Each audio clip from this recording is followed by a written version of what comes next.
नमस्कार, टुडे हिमाचल में आपका बहुत बहुत स्वागत है और मैं हूं गीतिका पांडे। आइए नजर डालते हैं हिमाचल प्रदेश से जुड़ी हुई आज की ताजा तरीन खबरों पर। लेकिन उससे पहले अगर आपने अभी तक चैनल को सब्सक्राइब नहीं किया है तो जरूर कर लीजिए। साथ ही हमारे व्हाट्सएप ग्रुप को जरूर ज्वाइन करें, जिसका लिंक डिस्क्रिप्शन बॉक्स में है। तो चलिए शुरू करते हैं हिमाचल से जुड़ी हुई खबरों को जानने का सिलसिला। राजीव गांधी स्वरोजगार योजना से हरित ऊर्जा राज्य बनेगा हिमाचल। मुख्यमंत्री सुखविंदर सिंह सुक्खू ने कहा कि युवाओं में उद्यमिता को बढ़ावा देने और उन्हें स्वरोजगार से जोड़ने के लिए राज्य सरकार ने 10 करोड़ रुपए के परिव्यय के साथ राजीव गांधी स्वरोजगार योजना 2023 शुरू की। मंत्रिमंडल ने भी इसे शुरू करने की मंजूरी दी। ये योजना हिमाचल को वर्ष 2026 तक देश का पहला हरित ऊर्जा राज्य बनाने और इलेक्ट्रिक वाहनों के लिए एक आदर्श राज्य के रूप में विकसित करने में सहायक सिद्ध होगी। कर्नाटक विधानसभा के चुनाव परिणाम तय करेंगे केंद्र में सत्ता वापसी की दिशा। मुख्यमंत्री सुखविंदर सिंह ने कहा कि हिमाचल प्रदेश के बाद कर्नाटक विधानसभा के चुनाव परिणाम केंद्र में कांग्रेस के सत्ता वापसी की दिशा तय करेंगे। उन्होंने कहा कि वर्ष 2024 में किस तरह की परिस्थितियां बनती हैं, ये तो आने वाला समय बताएगा। हालांकि ये स्पष्ट है कि जनता ने इस दिशा में बढ़ने के लिए रास्ता तैयार कर दिया है। सुखविंदर सिंह सुक्खू शिमला से कर्नाटक के लिए रवाना होने से पहले पत्रकारों से अनौपचारिक बातचीत कर रहे थे। हिमाचल में 2 दिन बारिश के आसार, कुछ क्षेत्रों में अंधड़ चलने का अलर्ट। हिमाचल प्रदेश में शनिवार और रविवार को मौसम साफ रहेगा। 22 और 23 मई को प्रदेश के अधिकांश क्षेत्रों में बारिश की संभावना है। इस दौरान ऊंची चोटियों पर बर्फ के फाहे गिर सकते हैं। पश्चिमी विक्षोभ की सक्रियता से मौसम में ये बदलाव आने का पूर्वानुमान है। वहीं कुछ स्थानों पर अंधड़ चलने का येलो अलर्ट भी जारी किया गया है। सरकारी वन भूमि से काट सकेंगे खैर के पेड़, सुप्रीम कोर्ट ने हिमाचल को दी परमिशन। मुख्यमंत्री सुखविंदर सिंह सुक्खू ने शुक्रवार को बताया कि सर्वोच्च न्यायालय ने हिमाचल प्रदेश के वन विभाग के 10 वन मंडलों की सरकारी वन भूमि पर खैर के पेड़ कटान की अनुमति प्रदान कर दी है। उन्होंने कहा कि राज्य सरकार ने सर्वोच्च न्यायालय के समक्ष इस मामले की पुरजोर वकालत की और इसके फलस्वरूप वन विभाग के पक्ष में निर्णय आया। शनिवार को घोषित होगा 12वीं कक्षा का परीक्षा परिणाम।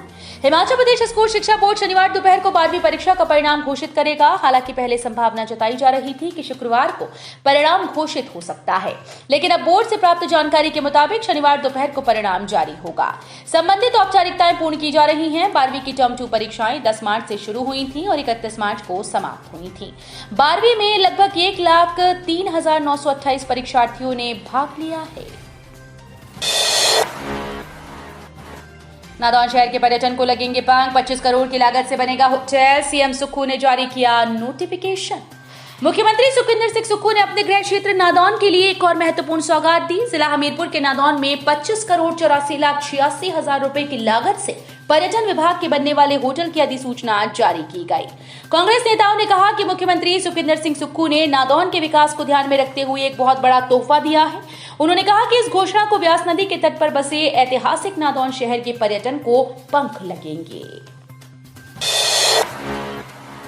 शास्त्री द्वितीय, चतुर्थ व छठे सेमेस्टर की स्पेशल चांस परीक्षाओं की डेट शीट जारी। हिमाचल प्रदेश विश्वविद्यालय की शास्त्री द्वितीय, चतुर्थ व छठे सेमेस्टर की स्पेशल चांस परीक्षाएं मई व जून माह में आयोजित की जाएंगी। इन परीक्षाओं की डेट शीट जारी कर दी गई। डेट शीट के अनुसार शास्त्री द्वितीय सेमेस्टर स्पेशल चांस की परीक्षाएं 30 मई से शुरू होकर 7 जून तक चलेंगी। शास्त्री चतुर्थ सेमेस्टर स्पेशल चांस की परीक्षाएं 29 मई से शुरू होकर 5 जून तक चलेंगी, जबकि शास्त्री छठे सेमेस्टर स्पेशल चांस की परीक्षाएं 29 मई से शुरू होकर 7 जून तक चलेंगी। रेलवे गेटकीपर के लिए 24 मई को हमीरपुर में होगी भूतपूर्व सैनिकों की भर्ती। जानिए कितने भरे जाएंगे पद। गुजरात के अहमदाबाद, भावनगर और राजकोट रेलवे डिविजन्स में रेलवे गेटकीपर के 300 पदों के लिए चेकमेट सर्विसेज प्राइवेट लिमिटेड 24 मई को सुबह 10 बजे हमीरपुर के सैनिक विश्राम गृह परिसर में थल सेना के भूतपूर्व सैनिकों की भर्ती रैली आयोजित करने जा रही है। जिला सैनिक कल्याण उपनिदेशक स्क्वाड्रन लीडर मनोज राणा ने बताया कि केवल थल सेना के भूतपूर्व सैनिकों के लिए आयोजित की जा रही इस भर्ती रैली में 54 वर्ष तक की आयु के 10वीं पास भूतपूर्व सैनिक भाग ले सकते हैं। हिमाचल के 3 जिलों में 4 लाख बच्चों को खिलाई जाएंगी कृमिनाशक गोलियां। हिमाचल प्रदेश के 3 जिलों में 25 मई को राष्ट्रीय कृमि मुक्ति दिवस के अवसर पर 19 साल तक के करीब 4 लाख बच्चों को कृमिनाशक गोली खिलाई जाएगी। अधिकारियों ने शुक्रवार को इसकी जानकारी दी। उन्होंने कहा कि 5 साल तक के बच्चों को भी विटामिन ए की खुराक दी जाएगी। दवा का वितरण हमीरपुर, ऊना, बिलासपुर जिले में स्वास्थ्य कार्यकर्ताओं या नोडल अधिकारियों की देखरेख में स्कूल और आंगनबाड़ी केंद्रों में किया जाएगा। हिमाचल में घटिया दवाइयों के उत्पादन पर हाईकोर्ट सख्त नोटिस जारी कर जवाब तलब।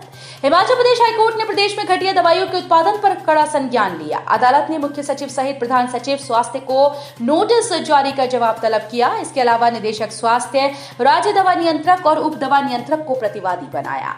कार्यवाहक मुख्य न्यायाधीश तरलोक सिंह चौहान और न्यायाधीश वीरेंद्र सिंह की खंडपीठ ने मामले की सुनवाई 23 जून को निर्धारित की। अब दूर नहीं, रोहतांग दर्रा मणि पहुंचे 300 पर्यटक वाहन।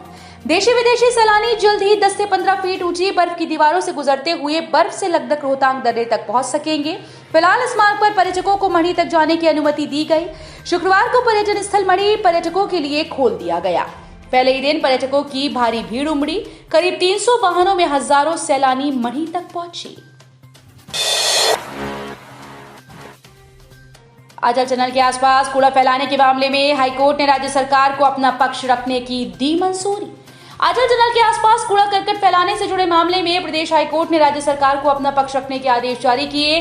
कार्यवाहक मुख्य न्यायाधीश तरलोक सिंह व न्यायाधीश वीरेंद्र सिंह की खंडपीठ ने कहा कि राज्य सरकार ने जो कदम उठाए वो पर्याप्त नहीं है।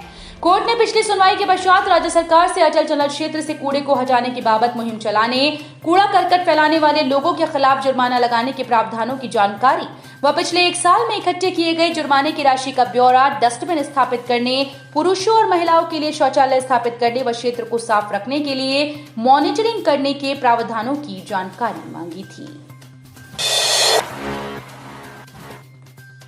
कृषि विभाग के 26 विक्रय केंद्रों पर लटके ताले, किसानों को बीज व दवाओं के लाले। कृषि विभाग के 26 विक्रय केंद्रों पर ताले लटके हैं। इस कारण किसानों को बीज व दवाओं के लाले पड़ गए। विभाग ने किसानों को घर द्वार पर बीज, कीटनाशक दवाएं व कृषि उपकरण उपलब्ध करवाने के लिए ग्रामीण क्षेत्रों में खोले गए कृषि विक्रय केंद्रों पर ताले लटके हुए हैं। नारकोटिक्स टीम के जसूर में बड़ी कार्रवाई। अमृतसर के 2 युवक 102 ग्राम हेरोइन के साथ गिरफ्तार। पुलिस जिला नूरपुर के अंतर्गत व्यापारी कस्बा जसूर में पुलिस की नारकोटिक्स टीम ने नशा तस्करों के खिलाफ छेड़े अभियान में 2 युवकों को हेरोइन के साथ काबू किया। आरोपियों के कब्जे से 102 ग्राम हेरोइन बरामद की गई। बारालाचा दर्रे में ठंड व ऑक्सीजन की कमी से केरल के पर्यटक की मौत। मनाली लेह मार्ग पर बारालाचा दर्रे में परिवार के साथ लेह से मनाली आ रहे एक पर्यटक की मौत हो गई। मृतक की पहचान दिवाकरन पलंगल 68 वर्षीय पुत्र के गोविंदन नायर निवासी तिरुवनंतपुरम, वल्लकदावो, केरल के रूप में हुई।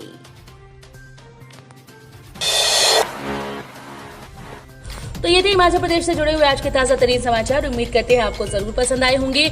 थोड़े से भी पसंद आए हो तो चैनल को सब्सक्राइब और वीडियो को लाइक करना बिल्कुल ना भूलें।